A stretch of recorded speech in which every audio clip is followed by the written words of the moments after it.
Okay,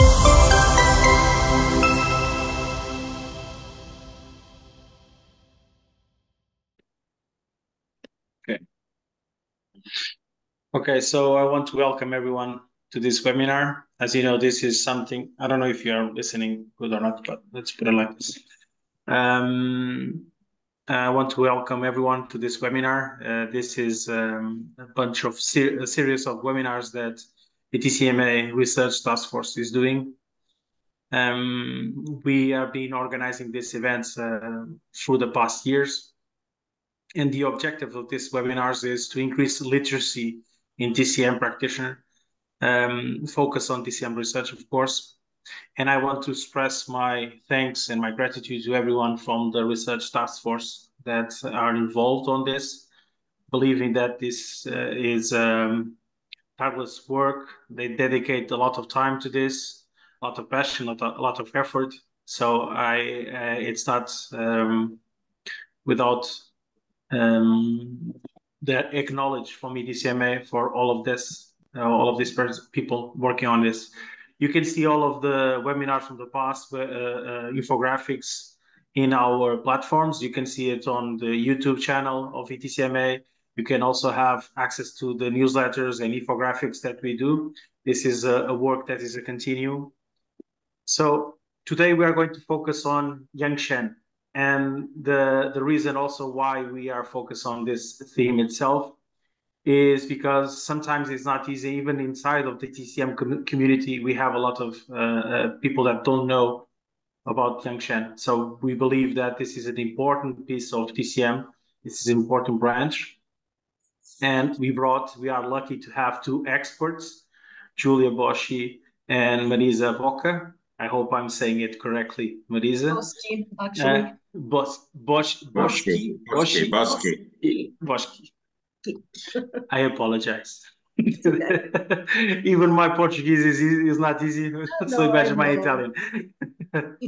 So they are here to share their experience. They are here to share about, Julia is going to talk about exploring Sheng research, and Marisa will share her experience with Qigong as an integrative therapy on oncologic patients.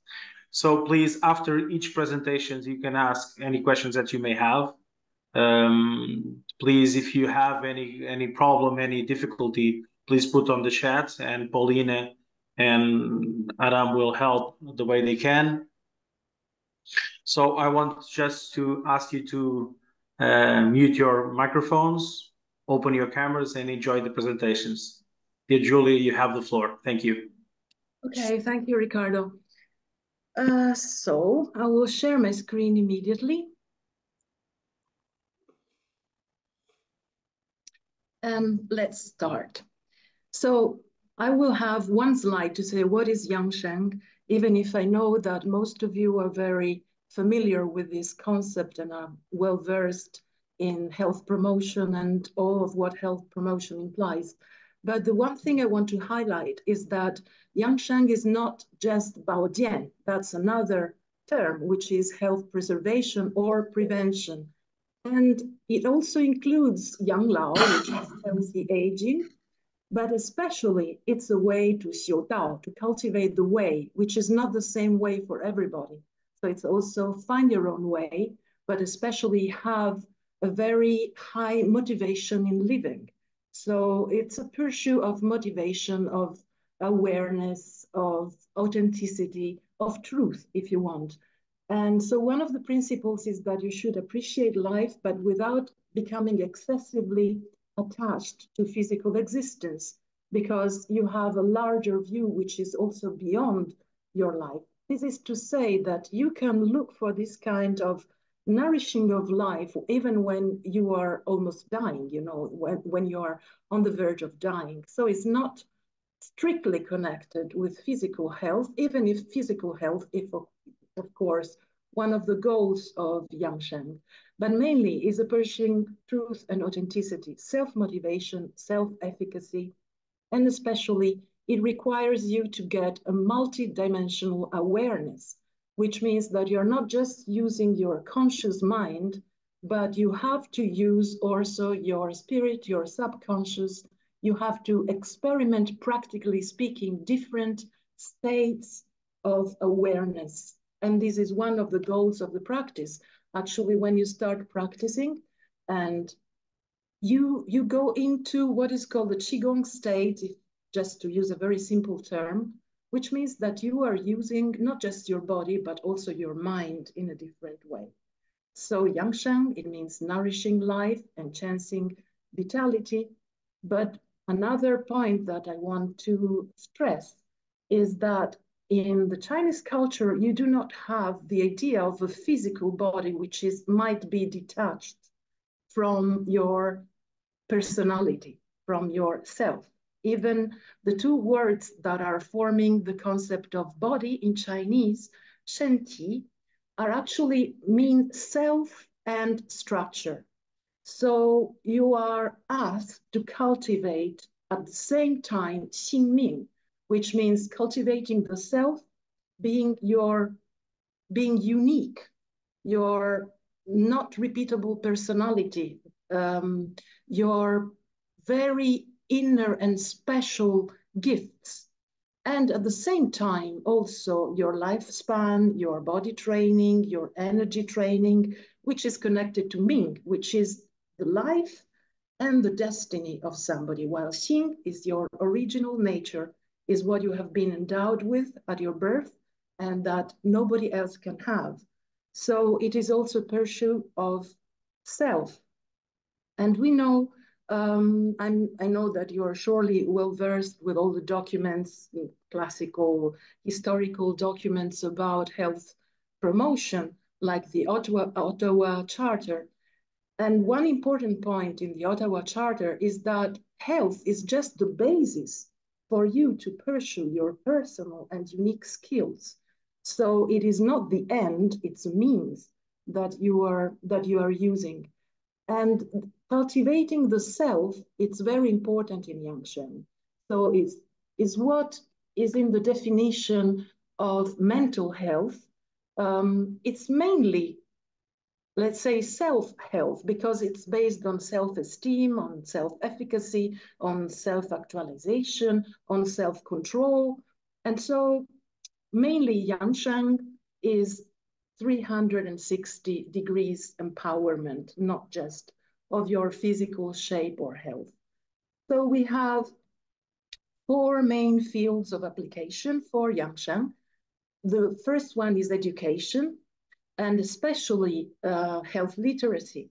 So we know that health literacy is one of the most important and cost-effective determinants of health.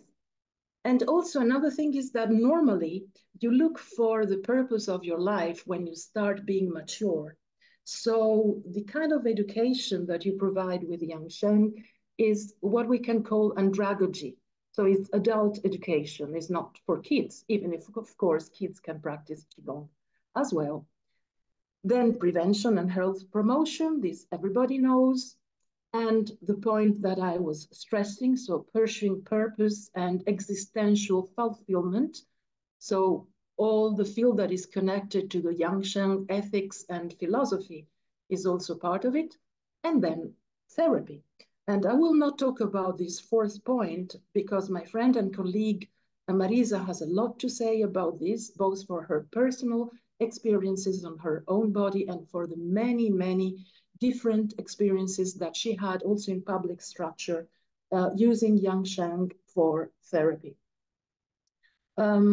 So because I have a very limited time and this is a very huge theme, what I will do is that I will talk about some projects that I have been personally following. I've been part of them, and try to stress what is the practical problems that we had concerning also research. So the first project, which is very important, that has been made from my association, another 3, so Otto and 3 more association of 3 different countries in Europe, Germany, Spain, and Estonia, was a project financed by the European Union on andragogy, so adult education. You can see here what the European Union says about adult education, which is meet the challenges and survive them. I think we especially need that in this time. And also, this education was especially focused on health literacy. So I also want to stress that health literacy has been understood in different ways. At the beginning, it was just educating individuals to understand the instructions that were given by the professionals, health professionals. And the second step was enabling individuals to express their needs about health. And the third step, which should be the present step, is to empower individuals to make informed decisions and personal choices about their health. Now, it seems that in the last years, we are a little bit stepping back, but I hope we can really apply health literacy at the highest level. So this project, just to say it in a couple of words, was started from noticing that the fundamental principles that are behind effective adult learning were very, very similar to the traditional ones that we have in Sheng and in Chinese tradition. So the project put together Sheng concepts, philosophical concepts and practice, adult education, health literacy, and produced a series of documents that you can find on our site in English. So especially concerning the challenges about education and the challenges about defining a Sheng practitioner. So the biggest challenge in this project, the one that I want to, let's say, put forward for our research task force, is how do you assess non-formal and informal learning? Because this is also a problem that we had in our association. Let's say if you have somebody that went to China and stayed 10 years practicing with a teacher, and maybe you don't have anything written by this teacher, and most of the experiences were very personal, but still this person is very valuable, can transmit what he or she has learned. So how do you assess competence when the teachings are so peculiar and practical and not formally framed? So we had the same problem for evaluating, especially Qigong practitioners. This is also something that Marisa is very well versed about because she has been in the commission for many, many years. But adult competencies in this field are mainly evaluated through self-assessment. So actually, the examiner acts as a facilitator to promote self-awareness of one's own skills. And then, of course, we have these problems, especially for what is called the vocational training. And we have based the assessment on peer reviewing and also feedback questionnaires. But this is the first challenge. In this project, we have also made our own definition of health literacy. So, which is knowledge, awareness, and skill aimed at understanding health issues, empowering self-protection, enhancing personal self-development towards a meaningful and self-sufficient existence, benefiting oneself and the people around in an empathic and eco-friendly modality, which in very briefly said, it means that you are acting on all levels, as we should when we have a broader concept of health, but especially you're not doing that for yourself alone, but let's say, the result of this action has some social impact, positive social impact also on the others. Second project that I took part in is a project that was called Care for the Caregivers. And it was from a region in the northeast of Italy, was intended especially for health professionals that were really almost on the verge of burnout in the COVID period. And the aim of the project was also to try to prevent this burnout. So well-being in the workplace and especially monitoring. The second challenge here that we should also put as a reflection point for our research task force is that, especially in public structures, you cannot prescribe biochemical analysis if there is not suspicion of a declared illness. And also, you cannot prescribe any kind of pharmaceutical if an illness has not been diagnosed. So how do you prevent the burnout? The thing is that, especially in very stressful periods like the COVID period, the psychological aspect is disrupted much earlier than the physical aspect. And if you only have physical parameters that you can use for diagnosis, then you're not in time to prevent it, and you cannot apply any kind of therapy because an illness has not been diagnosed. So this challenge was to find early indicators that were not invasive, but once you find these early indicators, such, for example, heart rate variability, or even self-assessment by test of early signs of discomfort, you could not prescribe anything as, a therapy that is not in the guidelines, because early discomfort is not an illness. So that is why they have thought about Yang-Sheng techniques, even if they have used especially Western techniques, such as breathing to enhance the parasympathetic system, for example, and advice on how to eat and how to sleep, etc., etc. So the point that I want to make here is that, especially coming from the Chinese research on the physical nature of qi, we have two bodies, let's say, two aspects of our body. Biological body, of course, replication, metabolism, control, okay, based on life information. But we also have what we call the biogenic field. So, and this biogenic field, which is made of qi information, Sheng, etc., is the key point for self-regeneration, self-organization, and self-control. So I'm not going to spend a lot of time here because time is running, but I did a very long research on this. This was actually the theme of my doctoral final dissertation. And the one thing I want to highlight is these two different kinds of body, and Yang-Sheng is acting on both of them, but especially on your biogenic field. Third and last project was part of the European project. So the fact that every one of us has put some kind of Yang-Sheng modules in practice and has measured the impact of these modules on the people that were taking part in it, both in Estonia and in Italy.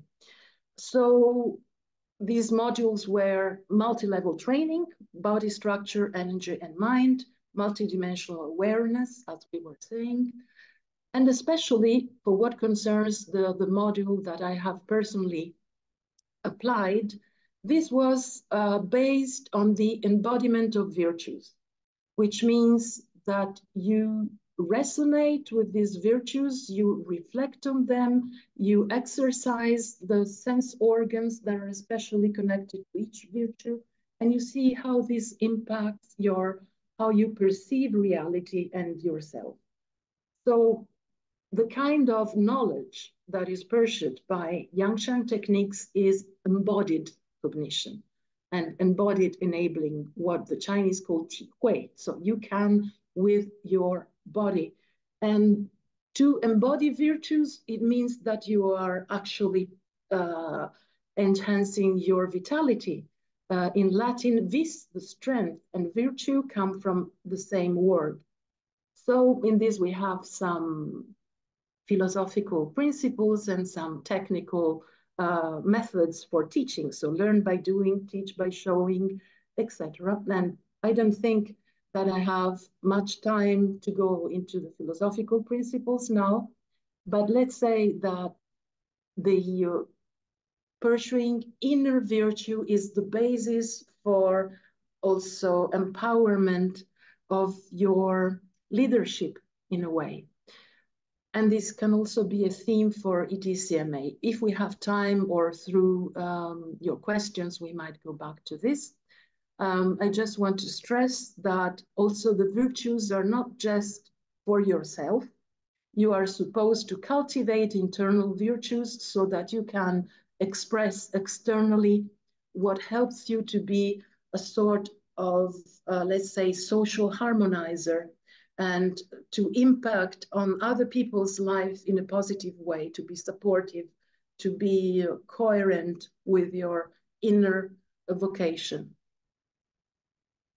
And this is also part of the newest challenges for education. This is just one example of how there was a kind of ping pong between, Far East and the United States. So the Far Eastern virtues that were taken as an example in all these books that you see here. And then we're back to China to be part of the Hong Kong University department, new findings about how education should be, let's say, proactive in a way through cultivation of virtues. And so this is the last and most important and difficult challenge. So how can we get good indicators to shift from, let's say, well-being, being fit, being productive, that has been added to the WHO definition of health, that you are socially harmonized and you are active and productive in your life. How can we shift from this to a health assessment based on fulfillment of your inner needs? So to understand what you really want in this life.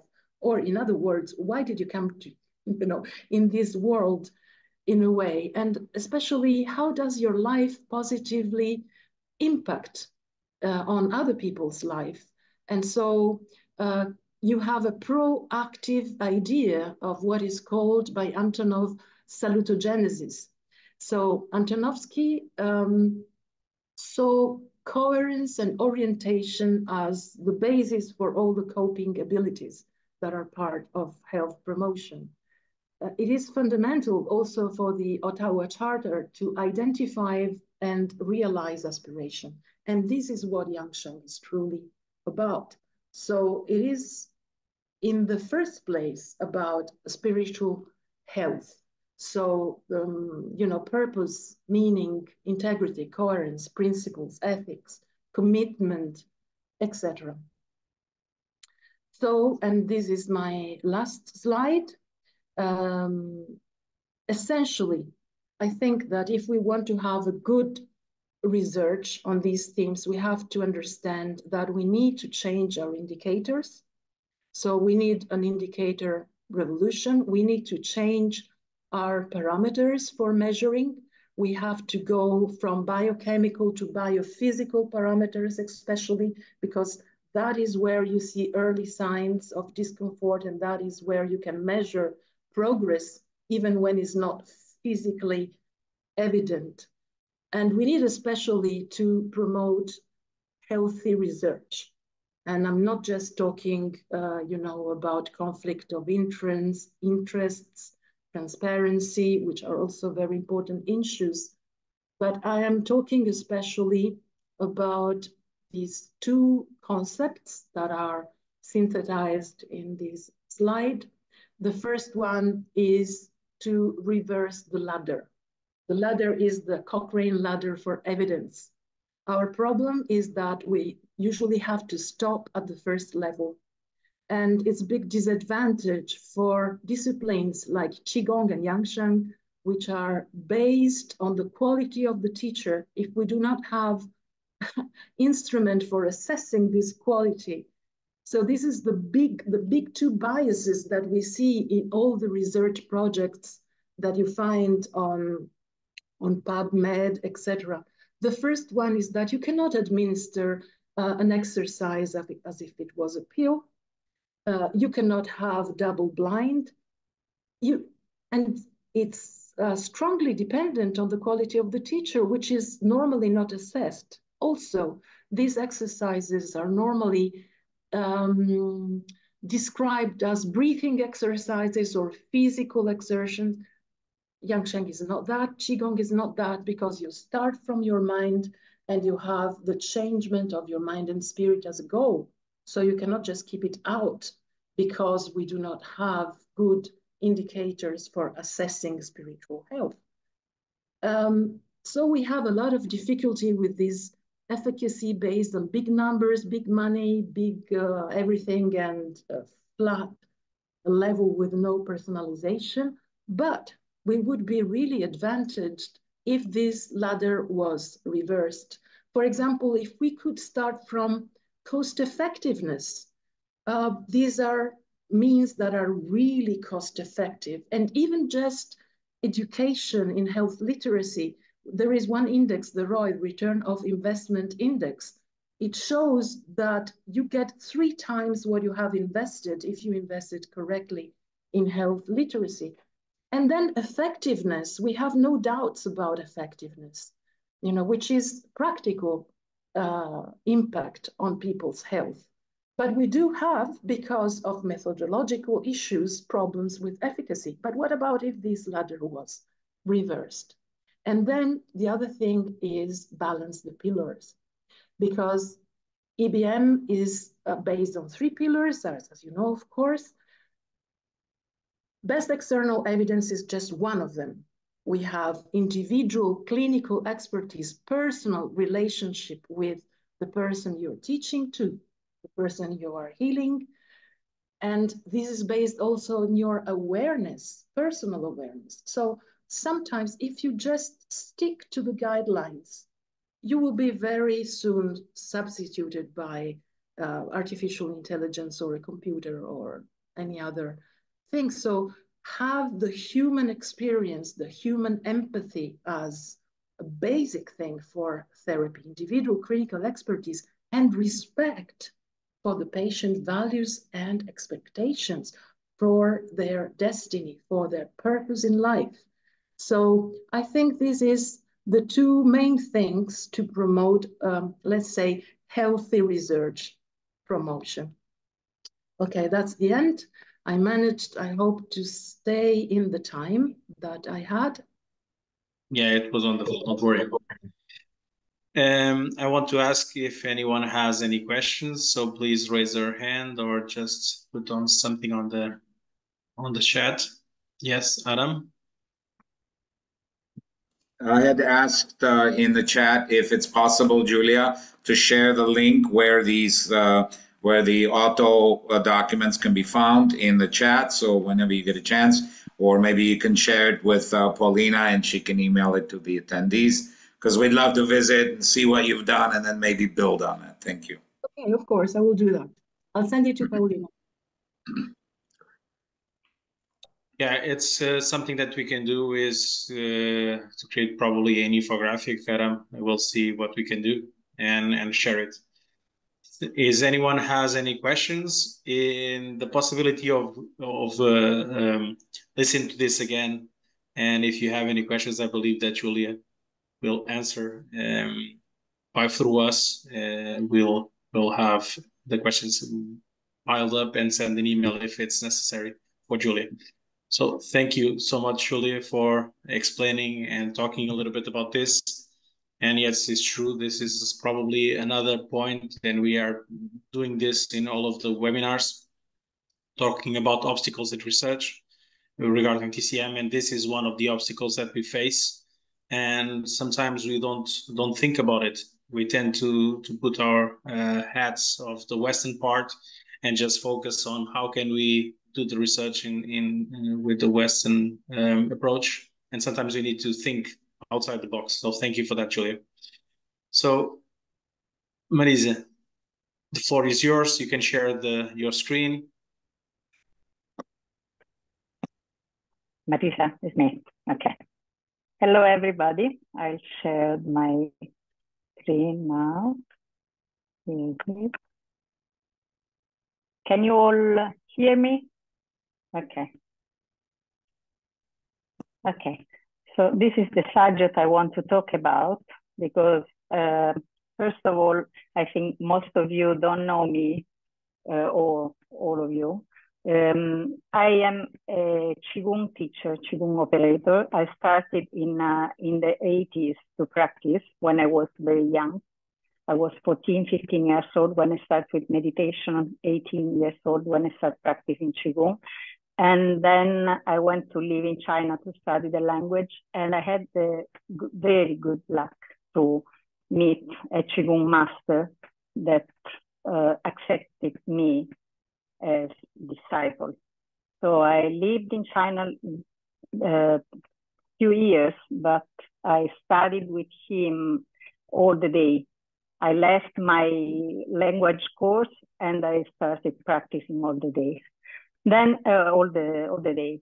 When I came back to Italy, I started teaching Qigong, but with the consciousness that Qigong was a real potential miracle on the health, because my master told me all his story. He had a cancer. He was dying for a stomach cancer, full of metastases everywhere, and he survived only because of Qigong.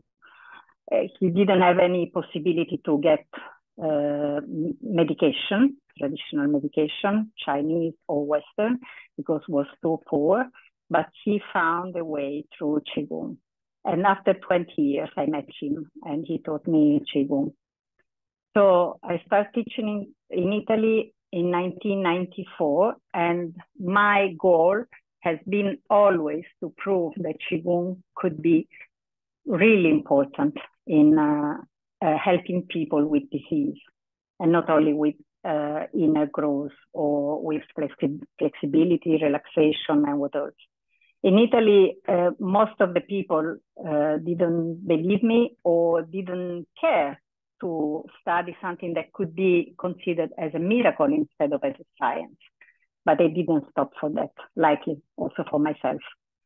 I organized few conferences in Italy, international conferences, and the goal was exactly the same, to find somebody that abroad was studying and doing research on Qigong practice and on the effects of Qigong on diseases or health or emotions, anxiety, depression, etc., etc.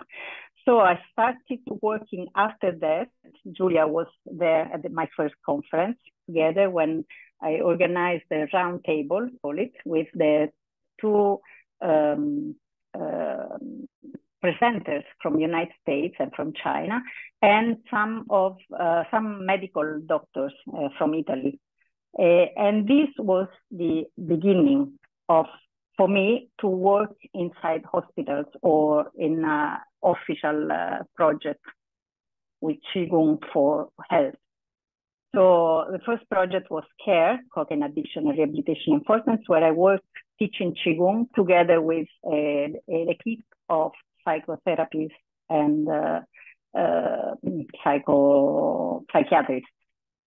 Very interesting. But I took Qigong at school. They called me in a high school because, again, the problem was that in the schools, the teacher couldn't do so much for children. We're talking about high school, so not small children, but they couldn't help with panic crisis or anxiety and what else, because they couldn't touch, they couldn't hug, they couldn't help children touching them. So Qigong was precious because it could give techniques to work through meditation, breathing, posture to cope with anxiety or panic. And we carry on the project for children, teachers and children, students.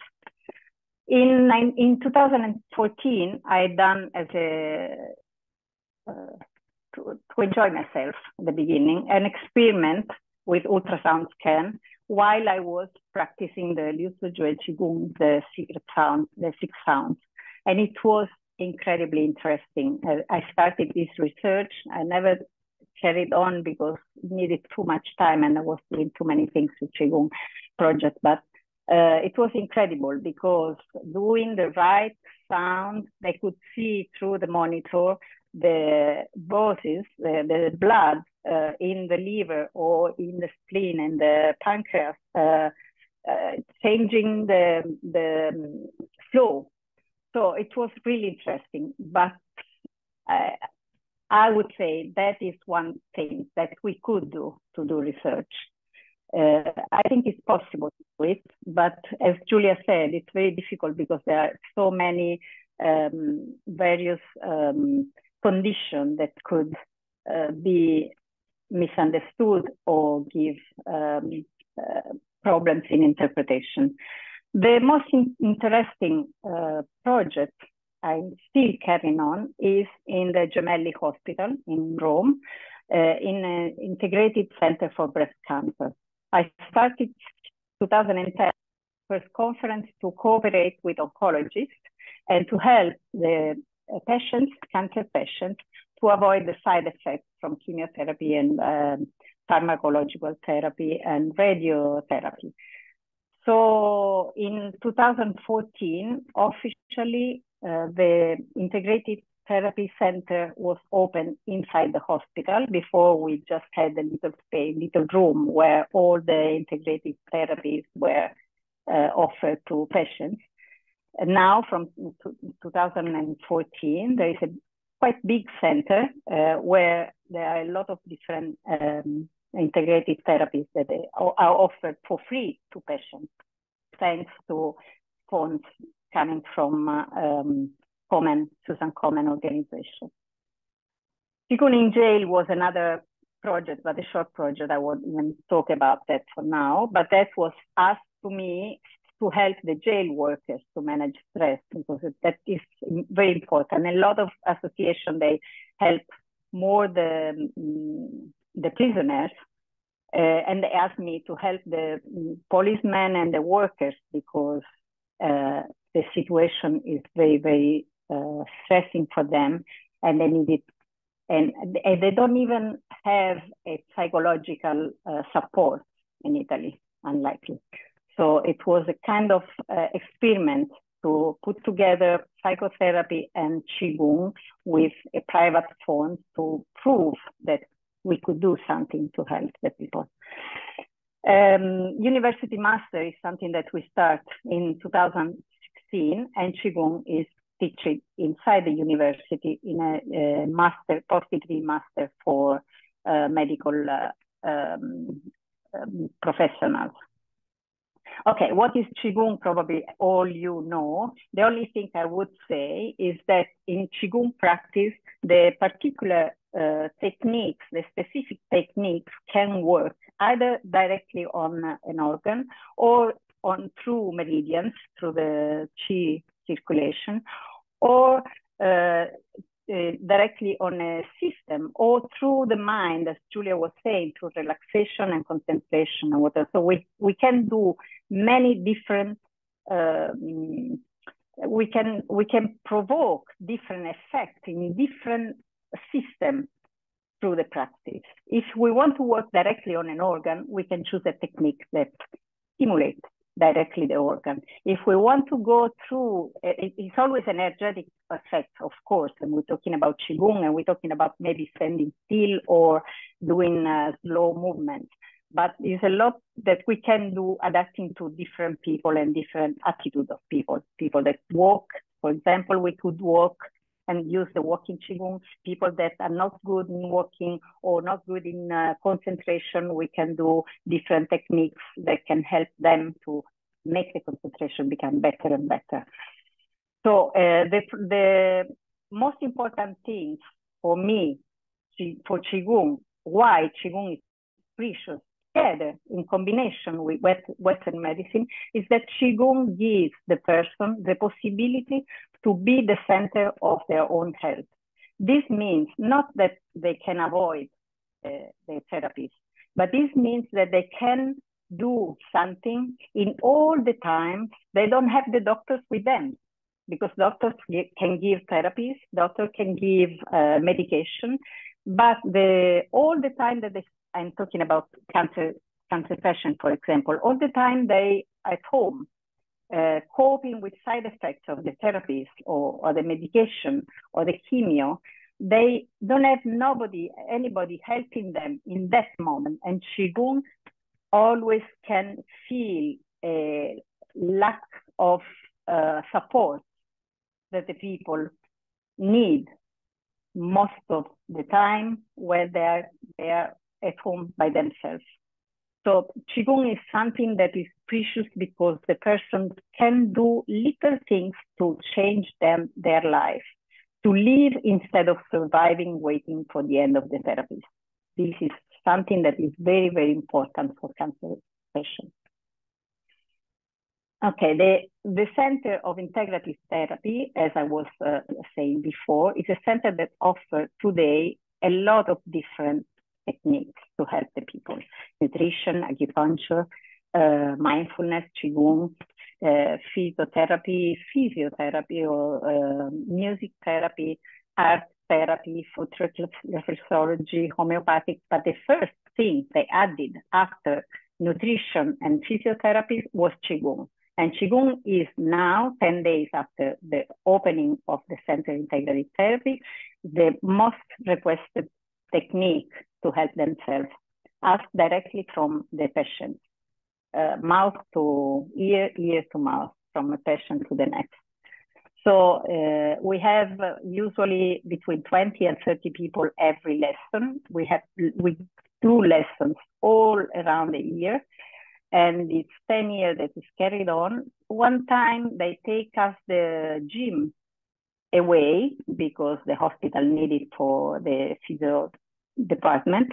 And they got to the point, the patients by themselves, to collect 6,500 signatures to get the gymnastic room back to do Qigong. And all these signatures, they went up to the president, to the director of the hospital. They didn't know anything about Qigong, anything about even integrative therapies, but they gave us the space back. So this is how the patients respond to the practice.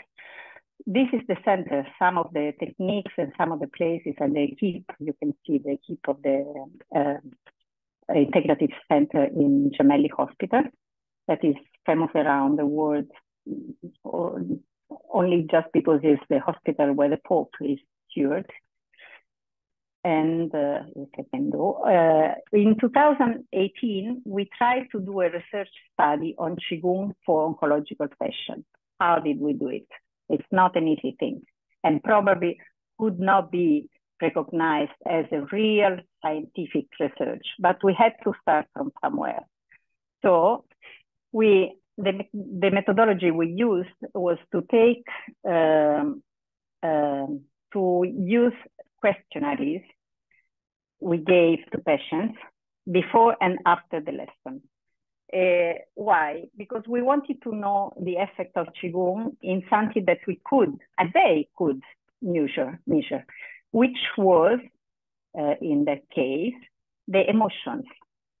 So we asked the people the emotions they feel before the lesson and as soon after the lesson. 1.5 hours of practice. The research was very, very complex because teaching in the hospital is not like teaching outside in private courses. The people is not always the same. There are people that come only for chemio or for the check controls. So it's not easy to get a class that is fixed, or a number of people that come every week to the lesson. So we decided to see what was the effect between the beginning and the end of the lesson. The people we tested, most of them were breast cancer patients and some ovarian cancer, and then some other cancer, as you see now. The comparison was between the negative and positive emotion before the lesson and after the lesson. We mixed the questions so that they were not in the same order, and they could answer differently from the beginning and the end. And you see that the most of negative emotions were worry, discomfort, loneliness, inadequacy. These are the emotions that cancer patients feel: fear, frustration. We see also trust and curiosity and determination. And we think that probably it's because the doctors advised them to come to Qigong lesson. So they started already the practice with trusting in their own oncology. The emotions after the Qigong lesson, see how they change it now. I can't see completely, but you can see the lightness is become the first, and serenity and gratitude and satisfaction. And if you look for worry, only 7 people named worry in the end of the lesson, only loneliness, anger, fear, discomfort. So this for us was already an effect. Here you can see the different emotion before and after the lesson. The light blue is the before the lesson and the red one is after the lesson. So you can see the comparison before and after. And then I put together all the negative emotion before Qigong lesson. Worry was 94. And worry after the lesson, see how many are they? Only 7 or 8 people. And so change for just 1.5 hours practicing inside the hospital. And this is another particularity because it's different to practice in a calm place or in a temple or in a park, but we were inside the hospital, which is already difficult for cancer people to go if it's not obligatory. No, it's not for therapy. So you wouldn't choose to go and practice inside a hospital. You would choose to go to a park or to go to a private center, a very relaxing place. So it's already the effort, the good effort, and the result inside a hospital is very important because we could do even more outside. But the value of Qigong practice inside a hospital lets you see already the difference. And I show you this. Oh, this I will tell you later. Inside the hospital, the people were telling us that it was the first time that they could enjoy to go in a hospital, because usually going in a hospital is already stressing. So this is the first thing I wanted to talk about. It's not a scientific research, I know, but it's something to start with. And it's a signal. One example I had this morning, right this morning, I saw a student of mine that is doing chemotherapy. She just began chemo 2 weeks ago, almost 3 weeks ago. She's 45 years old and she got operated with cancer a few months ago. Started chemo, she was full of fear for the chemo, more than for the cancer, I would say. And the first cycle of the one that they call the red one, the strong one, she had to stop already. I mean, they couldn't give the second cycle because the white blood cells were under 2,000. So they said, no, we wait for a few more days, we do another blood test, but probably we can't do the second cycle before 2 or 3 weeks. Today she came to me, and on Thursday when I saw her and she told me about the blood test, I gave an exercise, a Qigong practice, Qibao for people who practice, that nourish the blood. And I said, okay, do 20 minutes a day, half an hour a day, this static position, with the hands in front of the low Tantian, and stay 20 minutes or 30 minutes every day. In 3 days, you see the difference. 3 days after, 4 days today, she came to me back for another lesson, and she told me yesterday she had another blood test, and the white blood cells were more than 5,000. So tomorrow morning, she's going to the hospital for the second cycle. So this make Qigong important also as cooperation between the patient and doctors, because you can carry on the protocol instead of risking to stop the protocol because you feel bad. But if you feel sick at home, nobody can help you. And the only thing they can do is either give you more medication, so the injection for the helping the blood cells to not go down so much. But at home, it's like surviving and waiting. Qigong makes a difference. And I can tell you the difference also for myself. Julia told me I didn't want to talk about this, but I will do because I think it's important anyway. 4 years ago, in 2020, I met this experience, multiple myeloma. Stage 4 of myeloma with bone lesion a lot. I was full of cancer from the head to the legs. All my bones were completely taken. And when I done the first marrow biopsy, 75% of the cells were cancer. So the doctor said, few months or 2 years, if you don't do anything, that's the time. I was full of fracture because medical doctors and my family doctors, that of course is not my doctor anymore, sent me to an osteopath because I was very tense, and I was very surprised because practicing and teaching, and I mean, I move a lot, but I was very tense. My back was sore, had headache. He didn't recognize the symptoms. He didn't read carefully the blood test, and sent me to an osteopath that broke 3 vertebrae, the ribs, some ribs, and the pelvis. So I was in pain. I was blocked completely, and I didn't know why. I went finally to a private clinic for asking what happened, because I knew that they broke something to me from the pain. Once they told me what was, I just told my husband, don't worry. I know it's cancer. I know how to work on it. We go back home together. It's not a heart attack. I'm not dying now. So we went back home and I started practicing Qigong. I practiced 5, 6 to up to 7 hours a day. I was walking. I was standing with my, come si chiama, il busto? Sorry, I'm asking for a walking stick? No, much worse than that. It was something that was keeping me together, all the pieces, on the brace. My husband said brace, so must be that because his mother tongue. Okay, anyway, I was walking and I was doing 2 steps, 3 steps full of pain, but I refused to take anything because I knew, as soon as I knew that it was cancer, I knew that probably I was going to destroy my liver with chemo or what else, with drugs. So I said, okay, I don't want anything for the pain. I will work on it. And I worked on it.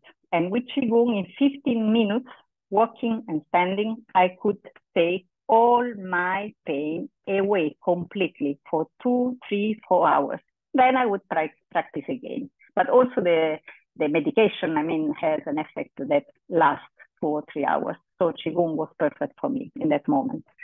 Anyway, I was practicing for the pain, but 10 days after, I went back to the hospital for a second marrow biopsy because they wanted to know, they told me, we want to know the name and the surname of the cancer to be sure what we have to do. In 10 days, the second marrow biopsy analysis, they found a regression of 40%. The cells, the cancer cells, instead of being 75%, they were only 40%. So I was surprised too, because I was working on pain and on the bone and not on the fractures, I mean, not directly on the cancer, but of course I was working on kidney. And so on my blood, nourishing my blood, I was working also on the marrow. So Julia knows that I was in doubt. I didn't know if I wanted to do the chemo when I saw the results.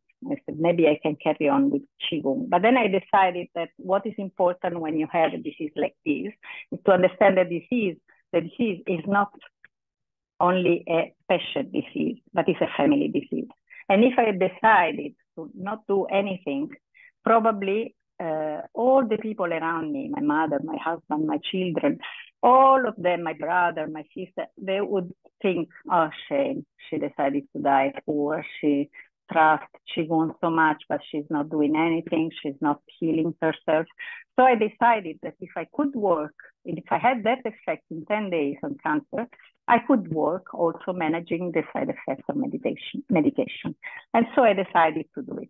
They gave me the Talomide, cortisone, and Velcade, but because of Qigong, I could slowly take the dosage down. I could manage all the emotions, anxiety, and believe me, when I talk about emotions, they're strong emotion when you meet a disease like that. Fear, panic attack, depression, and then the cortisone give you some of those even more stronger, and without medication. If I was talking to the hematologist about what I was feeling, I mean the bad feeling, she would say, do your techniques. Otherwise, I just can give you psychiatric drug, because you have to do this cure, and so we can't work on the side effects besides giving more drugs. So anyway, after 4 months, the cancer was complete remission. I was fine. I decided to accept also the autologous stem cell transplant, but I was the only one in the hospital with no side effects at all. I was eating full meals 3 times a day. I was the only one, because normally they give you just a kind of soup or very easy things. But I just said to them, okay, while I'm fine, I want to eat. So I was the only patient that had first dish, second dish, side dish, everything. My bones are regrowth completely, all of them, most of them at least. There is something that stays, but I can't feel anything. And I minimized the effect so much that 2 years after the diagnosis, I was back swimming, and I crossed the Sicilian Channel, swimming by myself. So I think that now, 4 years after, the success is complete. I don't have anything. I carry on with the controls, of course, with the protocol test check, but I'm fine, completely fine. I teach full time. I went back to the hospital to teach. I went back to my life and travel and do whatever I want, even too much probably, because after this is like this, you want to enjoy life, and so you do fully every minute. So Qigong is precious. Qigong is really precious. Medicine is precious. Acupuncture is precious. But Qigong gives the practitioner incredible tools. You can do everything to work inside and outside yourself. I don't know if I talk too much. I'm sorry if I took too long time, but I think that everybody can learn something through a subject like this. So thank you for listening, and thank you. Grazie. Great. Thank you very much, Marisa, for an informative presentation. We'll open it up for questions. If you have any specific questions for any of the presenters, please either raise your hand or type it in the chat messenger, and we'll relay it to the presenters. So any questions for either Julia Boschi or Marisa Vaca?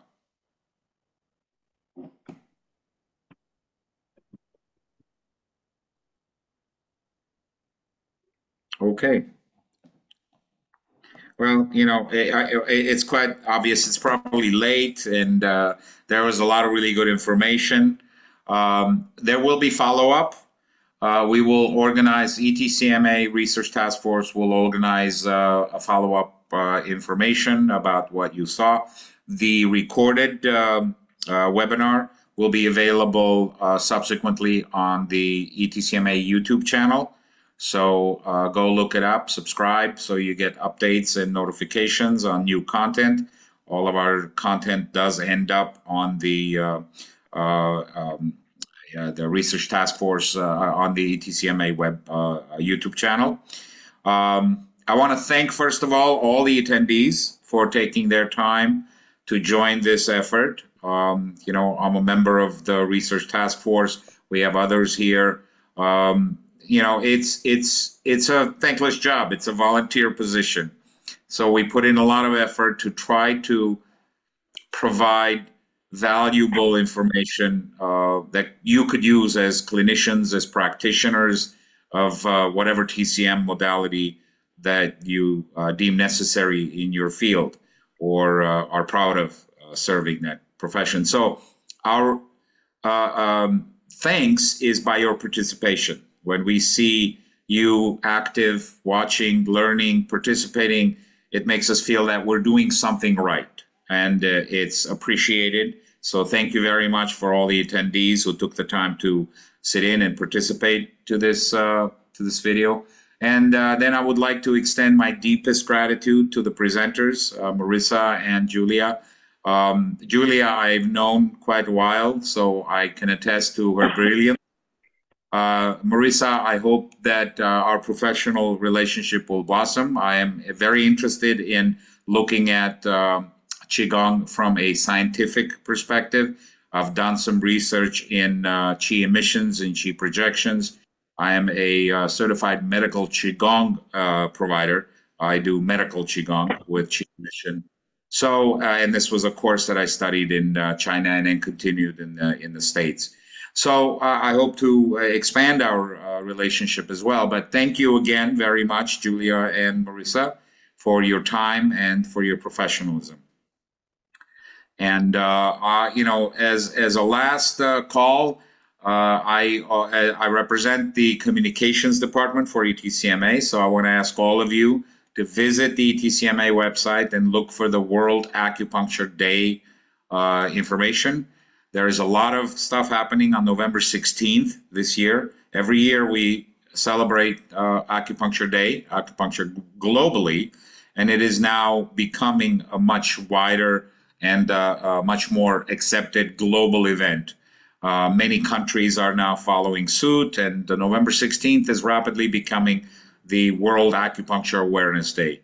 And ETCMA, in collaboration with world leaders in other countries, NCCOM in the US, the Australian TCM Association in Australia, in New Zealand, British Acupuncture Council, and other nations and countries, we've put together a set of resources, tools for you, short animated video series, graphical content, content that you can use. We have tools to publish and advertise your personal message on November 16th. These are all available on the ETCMA website, the primary website. And Paulina can share the link to you as well on that. And again, have a wonderful evening. Thank you very much for putting the time up and joining us in this effort. Okay. Have a blessed evening, everyone.